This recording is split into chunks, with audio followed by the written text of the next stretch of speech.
अरे मैंने भी किसी से प्यार किया था, उनकी राहों में इंतजार किया था।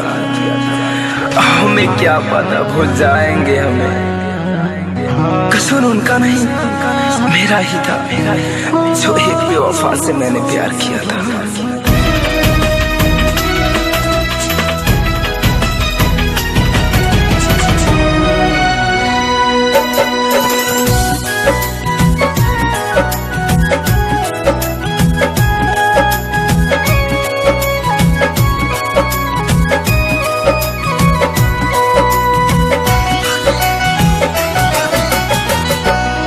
कोई प्यार किसी से मत करना, कोई प्यार किसी से मत करना।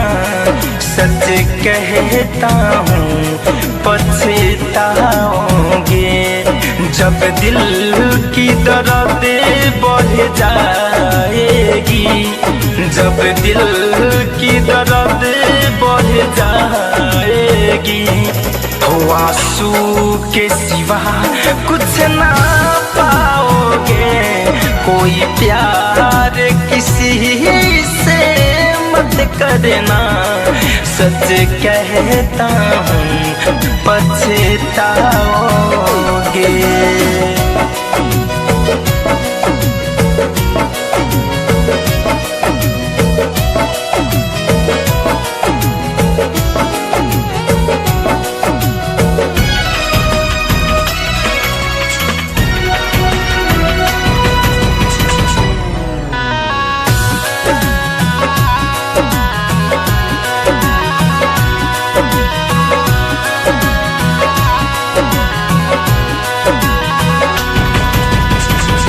लैला मजनू हीरे रंझा, ये भी एक दीवाने थे।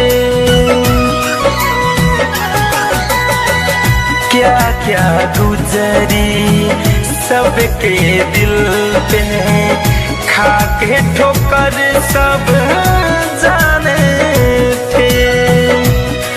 ये दर्द भरा एक मेला है, ये दर्द भरा एक मेला है।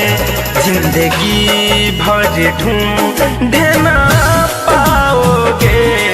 कोई प्यार किसी से मत करना, सच कहता हूँ